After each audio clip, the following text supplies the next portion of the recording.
എല്ലാ രാഷ്ട്രീയ പാർട്ടികളും തെരഞ്ഞെടുപ്പ് കമ്മീഷൻ ഒരുപോലെയാണ്. ഒരു പാർട്ടിയോടും പ്രത്യേക വിവേചനമില്ല.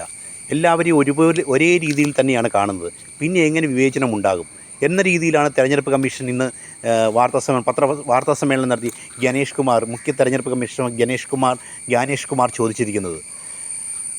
പ്രതിപക്ഷം കുറച്ച് നാളുകളായി ഉന്നയിക്കുന്ന ആരോപണം, ഇവിടെ കള്ളവോട്ട് നടന്നു, വോട്ടിൽ കൃത്രിമത്വം നടന്നു, ഇരട്ട വോട്ടുകൾ നടന്നു എന്നിങ്ങനെയുള്ള വ്യാജ ആരോപണങ്ങൾക്ക് ശക്തമായിട്ടുള്ള മറുപടിയാണ് തെരഞ്ഞെടുപ്പ് കമ്മീഷൻ്റെ ഭാഗത്തു നിന്നുണ്ടായിട്ടുള്ളത്.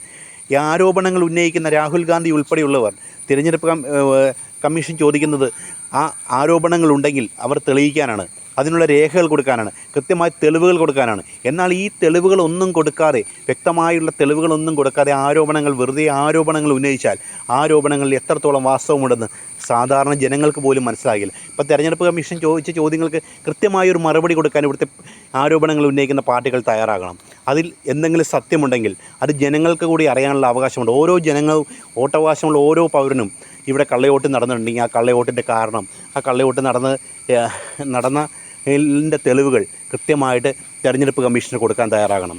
അതിന് തെളിവ് അവർ തന്നെ ഹാജരാക്കി തെരഞ്ഞെടുപ്പ് കമ്മീഷൻ തെളിയിക്കാൻ തയ്യാറാകണം. ധാരാളം വോട്ടർമാരുള്ള ഭാരതത്തിൽ 18 വയസ്സ് കഴിഞ്ഞ് ഓരോ പൗരനും വോട്ടവകാശമുള്ള രാജ്യത്ത് വോട്ടേഴ്സ് ലിസ്റ്റിൽ കൃത്രിമത്വം നടന്നിട്ടുണ്ടെങ്കിൽ, കള്ളവോട്ടുകൾ നടന്നിട്ടുണ്ടെങ്കിൽ അത് തെളിയിക്കാൻ ഈ ആരോപണങ്ങൾ ഉന്നയിക്കുന്ന പാർട്ടിക്കാർ മുന്നോട്ട് വരിക തന്നെ വേണം. തെരഞ്ഞെടുപ്പ്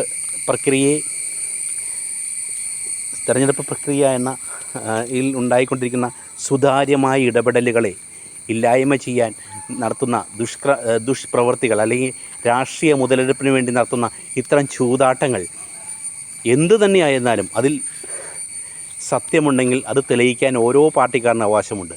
രാഹുൽ ഗാന്ധി ഇപ്പോൾ ബീഹാറിലെ വോട്ടെടുപ്പുമായി ബന്ധപ്പെട്ട് അവിടെ പുതിയ പദയാത്ര നടത്താൻ പോകുന്നു.